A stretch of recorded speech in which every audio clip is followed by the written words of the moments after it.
और मैं मजलिस के जो मुखालिफीन हैं, जो मजलिस पर गाली देते हैं, मैं उनसे कह रहा हूं कि अल्लामा इकबाल ने कहा था, अपने मन में डूब कर पाजा सुराग जिंदगी। अगर तू मेरा नहीं बन सकता तो अपना तो बन जाओ कम से कम तुम। ये चार बेईमान चले गए जिनके पास तो कौन सी मिनिस्ट्री थी? आपदा की मिनिस्ट्री थी। कौन सा तुमने किया? अरे तुम पे अब आपदा आ गई, अब तुम खत्म हो गए इंशाअल्लाह हमेशा के लिए। यही हमारी गलती है।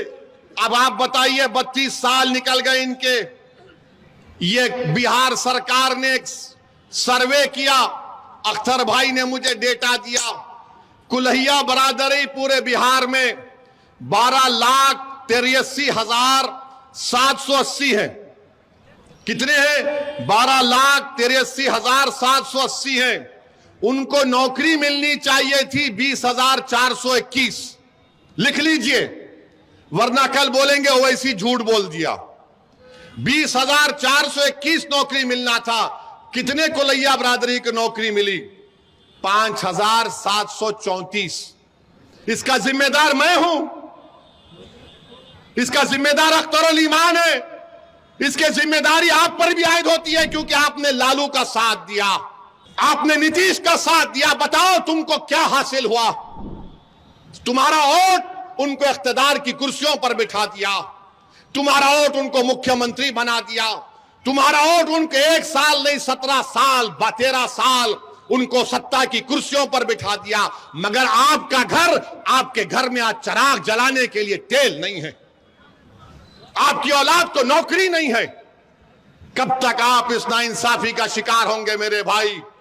ये आदादो शुमार मैं आपको बता रहा हूं, ये बिहार सरकार के हैं। और मैं मजलिस के जो मुखालिफीन हैं, जो मजलिस पर गाली देते हैं, मैं उनसे कह रहा हूं कि अल्लामा इकबाल ने कहा था कि अपने मन में डूब कर पाजा सुराग जिंदगी। अगर तू मेरा नहीं बन सकता तो अपना तो बन जाओ कम से कम तुम। अरे तुम मजलिस को गाली देते हो। और मोदी ने कह दिया कि अब की बार पार्लियामेंट में मोदी कह रहा है कि 370 एमपी जिता कर लाएंगे। हम अपनी तरफ से पूरी कोशिश कर रहे हैं कि तीसरी मर्तबा हमारे वतन अजीज भारत का वजीर आजम मोदी ना बने। और इंशाअल्लाह ताला हम हर चीज जो मुमकिन है जमहूरी तरीके में दायरे में रहकर, संविधान के दायरे में रहकर हम बीजेपी के बढ़ते हुए कदमों को रोकेंगे। मगर बताओ मेरे भाई, अगर हम 3 सीट लड़ते हैं 2019 में, तो मोदी 306 कैसे जीत गया? सोचो आप थोड़ी देर के लिए। 3 सीट मजलिस लड़ती है और पूरे देश में मोदी 306 जीत गया। बिहार के 40 सीट में सिर्फ 1 सीट बचा पाते, बाकी का सब एनडीए जीत जाती है। पूछो आप इन लोगों से, गठबंधन के लोगों से, तो बोलेंगे ओवैसी जिम्मेदार है।